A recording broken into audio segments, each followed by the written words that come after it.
your author says. We keep reading my big fat zombie goldfish. We're up to chapter 7, a classic evil scientist trap. While my face was kissing the carpet, Mark pulled my arms back behind me and tied them together. Everything seemed a bit hazy after that, but he must have dragged me over to where Pradeep was sitting and put us back to back.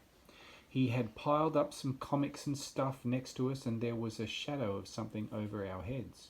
The next thing I knew, he was tying us together with a belt from his white coat, a classic evil scientist move. Something dripped on my face. It smelled disgusting. Pradeep, what is that? I asked as I wiped my chin on my shoulder.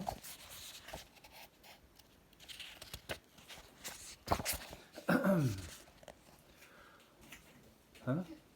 What's going on here? Missed a page.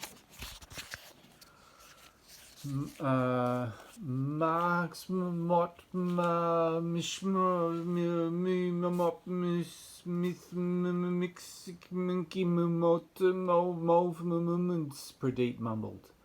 I looked up to see the goldfish bowl sitting on a wobbly tray balanced between two towers of comic books. Water was sloshing out of the bowl with every little move we made. Mark's got the fish bowl filled to the top with the toxic gunky water balanced over our heads, I said, translating Pradeep's cupcake talk. How do you know that, moron? Mark interrupted. No, shut up, don't tell me that. Tell me where the fish is. He leaned in so his face was right up against mine. I should have said something really cool like, I guess they don't make evil scientists breath freshener then. But instead, I just stared back at Mark, trying really hard to ignore the millipede feeling all over my body. Still, I didn't tell him where Frankie was. Fine, Mark stood up. Morons, prepare to be gunged. Then I heard a quiet voice say, Swishy little fishy. Sammy was standing at the door of Mark's room, with Frankie in the bag in her arms. His eyes were bright green and his tail was thrashing wildly. He was staring right at Mark. Sammy was looking mega goldfish starey. Oh no, he's hypnotised. Little moron, Mark said. Hey, she's staring up my nose and at the wall. It's freaking me out. Make her stop. It's the fish, I said. He's hypnotised her and he can do it to you. Pradeep mumbled. Mister? Yeah, sorry, I was going to tell you when thwack, you know, I said. Mark bent over and looked more closely at the fish in the bag. Frankie's eyes glowed and Mark was starting to look a bit goldfish starey himself when he suddenly took a pair of protective scientist experiment goggles out of his evil scientist coat pocket and put them on. I had no idea evil scientists had so many accessories. Like that's going to work on me, he snorted. Cool, the fish has come back with evil powers. He's not evil, I shouted. Mamon mishnamuf moxic mimical muttering muck mimical memisness, Pradeep said. I guess the combination of toxic chemicals and the battery shock must have given him special powers, Pradeep. Yes, I said. Can you stop doing that? Mark stomped his foot. I already figured that out. I'm the evil scientist here, not your moron friend. Does he have a white coat? No. Is he even evil? No. So shut it. That was the most words Mark had ever said to me in his entire life. Mark paced in front of us with his hands stuffed in the pockets of his coat for a minute. Then he stopped and looked at Frankie. Okay, fish, now you're my zombie goldfish. Just think of all the people we can hypnotise. Frankie thrashed his tail and suddenly Sammy lunged at Mark. She dropped the bag and tried to attack him, as much as a 3-year-old dressed in a mermaid suit flailing around.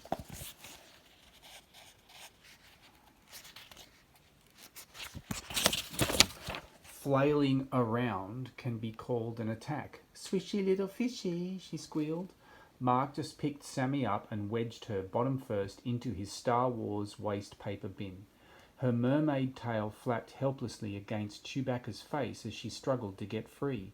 But instead of screaming the house down, she just stared at the fishy stare. Wow, Sammy was really zombied out. You need better minions, Fish, Mark said as he picked up the bag from the floor. Now, let's see if we can make the whole school into fish zombies. You won't get away with it, Mark, I said, pulling at the white belt, tying Pradeep and me together. You may be an evil scientist, but you're still only 12. Mum will be home soon, and she won't let you hypnotise the school, or toxic Gungus, or take Frankie anywhere. Just at that moment, Mark's phone rang. Hi, Mum. No, Tom's fine. He's playing with his moron friend and his moron sister. Mark stopped to listen. Okay, his little friend and little sister. No, you stay and have coffee with your friend. Then he paused again. Oh, sorry. No, Tom can't come to the phone right now. He and Pradeep are kind of tied up. Mark covered the phone with his hand. Mwahaha, he laughed.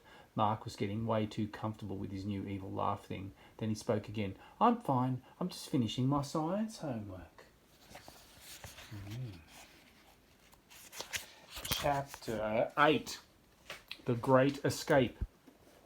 He hung up the phone and went to put it in his pocket. As he did, Frankie twisted and shook free from Mark's grasp.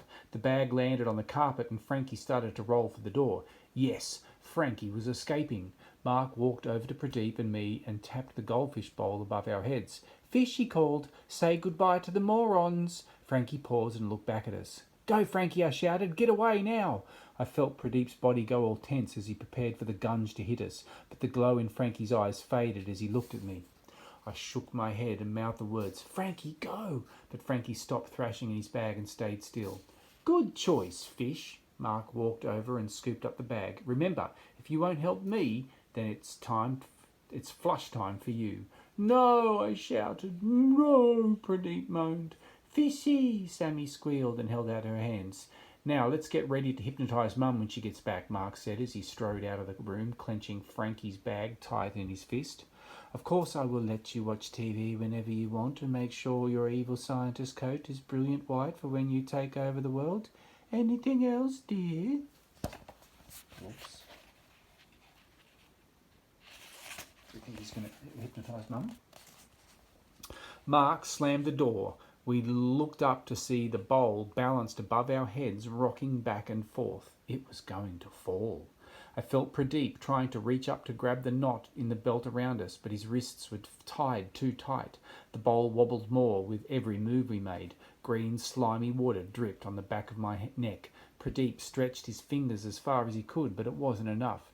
I squashed closer to him to try and give the belt some slack so he could reach. He said as his fingers pulled on the knot behind his back. Mice! He loosened the knot and I felt the belt drop away. Roll, I shouted as we both rolled in opposite directions just as the goldfish bowl slammed onto the carpet between us, spilling toxic water across the floor. I ran over to Pradeep and pulled the tape off his mouth, leaving sticky pink stripes across his face. Thanks. Pradeep, how did you do that? I asked as I pulled the last loop of belt off my wrists. We did knots at Cubs last week. That was a quarterman's noose. Not too tricky to undo if you know how, he answered. Then he went to help Sammy out of the bin. She hugged Pradeep around the neck as I eased Chewbacca off her bottom. Now, to get Frankie, I said. That's when we heard it, a sound that I never found terrifying until that day. We heard a fatal flush. Chapter 9. The Fatal Flush. We all ran to the bathroom door to listen. You see, Fish, we heard Mark say, that's where you're going unless you help me. Then we heard water splashing. That must be Frankie splashing around in his bag. I said. He hasn't flushed him yet. Swishy little fishy, Sammy chanted. She was still all zombie-eyed, fish-eyed. We have to get Mark out of there, Pradeep whispered. His phone, I said. He'll answer his phone. You take Sammy back home and call him from your house. Tell him you're going to tell your mum and he'll come over to try and stop you. What will you do? Pradeep asked. I'll run in and grab the bag with Frankie in it while Mark's gone. Pradeep took Sammy downstairs. I heard the dog slap shut and waited behind the bedroom door so Mark wouldn't see me when he came out. It seemed like hours of millipedes doing laps in my stomach before I heard Mark's phone ring. Oops. Muhaha, muhaha. He had changed his ringtone to his evil laugh. That was hardcore evil scientist stuff. Then I heard him speak. Yeah, moron. No, you talk, you die. He stormed out of the bathroom and slammed the door behind him. I stayed where I was. I heard him go into his bedroom and kick the goldfish bowl on the floor. Stupid morons, stupid trap, he grunted. He trudged down the stairs and I heard the front door slam shut behind him. Yes, it was working. Rescue Frankie plan, part 1. Mark on his way to Pradeep's to stop him telling his mum Mark's evil scientist plans. Check. I just had to hope that Mark wouldn't actually kill Pradeep if his mum was there. I crossed my fingers and even my toes inside my trainers. Rescue Frankie plan, part 2. Actually rescue the fish. Nearly check. I had my hand on the doorknob of the bathroom door when I heard that horrible sound again. I heard the toilet flush. I ran into the bathroom and saw the water spiraling down the fishbowl. Frankie, no, I shouted, but he was already gone.